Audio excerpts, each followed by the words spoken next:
Elektabilitas paslon berubah jelang pencoblosan menurut hasil survei Capres 2024 terbaru hari ini.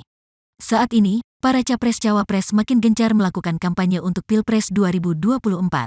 Terlebih di 3 provinsi utama dengan jumlah daftar pemilih tetap atau DPT terbesar di Indonesia. 3 provinsi itu adalah Jawa Timur, Jawa Tengah, dan Jawa Barat. Simak hasil survei elektabilitas capres terbaru di 3 provinsi utama tersebut. Pasalnya, peluang memenangkan Pilpres 2024 terbuka lebar jika berhasil menang di 3 provinsi ini. Pada Pilpres 2024 ini, daftar pemilih tetap atau DPT final, yang mempunyai hak suara secara nasional yang dipublikasikan KPU sebanyak 204.807.222 orang. DPT ini adalah warga Indonesia yang akan memberikan hak suaranya di TPS pada hari pencoblosan tanggal 14 Februari tahun 2024.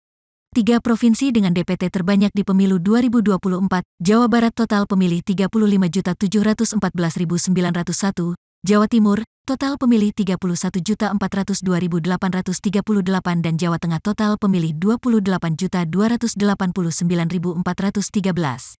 Hasil survei Capres-Cawapres di Jawa Barat. Survei terbaru Indikator Politik Indonesia yang dilakukan periode 10-16 Januari tahun 2024 memperlihatkan elektabilitas 3 Capres-Cawapres di Jawa Barat adalah Prabowo Gibran 42,9%, Anies Muhaimin 33,8% dan Ganjar Mahfud 17,8%.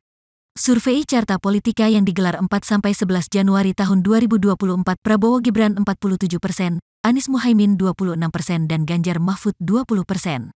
Hasil survei Capres-Cawapres di Jawa Timur.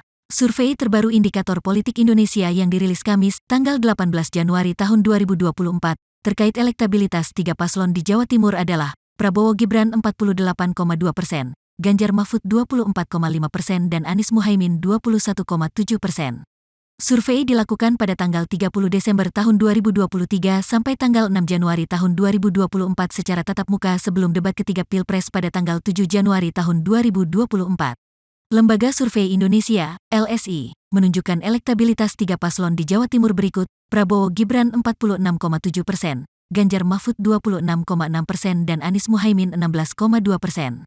Hasil survei Capres-Cawapres di Jawa Tengah, Lembaga Survei Indikator mempublikasikan survei elektabilitas Capres-Cawapres di 9 wilayah besar di Indonesia, termasuk Jawa Tengah, Anies Cak Imin 9,2%, Ganjar Mahfud 40,7% dan Prabowo Gibran 42,1%. Survei Litbang Kompas. Hasil survei nasional Litbang Kompas pada tanggal 29 November hingga tanggal 4 Desember tahun 2023 menunjukkan Ganjar Mahfud bersaing ketat dengan Prabowo Gibran dalam perolehan suara di Jawa Tengah. Jateng memiliki 10 daerah pemilihan, dapil, namun hasil survei memperlihatkan perolehan suara Ganjar Mahfud mulai goyang alias tidak lagi mendominasi di wilayah itu. Ganjar Mahfud unggul di 4 dapil Jateng. Analisis Litbang Kompas menyebut pasangan Ganjar Mahfud unggul di dapil Jawa Tengah 3, Jawa Tengah 4, Jawa Tengah 5, dan Jawa Tengah 10, atau di wilayah Jawa Tengah bagian timur. Menurut survei tersebut, 53,2% responden di dapil Jawa Tengah X memilih Ganjar Mahfud, 27,5% mendukung Prabowo Gibran, dan 4,3% Anies Baswedan Muhaimin Iskandar. Prabowo Gibran unggul di 6 dapil Jateng. Hasil survei tersebut juga mencatat pasangan Prabowo Gibran menguasai dapil Jawa Tengah 1, 2,6, 7,8 dan 9 atau Jateng bagian barat hingga tengah. Berdasarkan hasil survei tersebut, dominasi pasangan Prabowo Gibran terlihat paling mencolok di dapil Jawa Tengah IX yang meliputi Tegal, Brebes, dan Kota Tegal yakni 53,2%. Sementara responden pemilih Ganjar Mahfud tercatat sebanyak 28% dan pasangan Anies Muhaimin sebesar 7,4%. Download Tribun X sekarang, menghadirkan lokal menjadi Indonesia.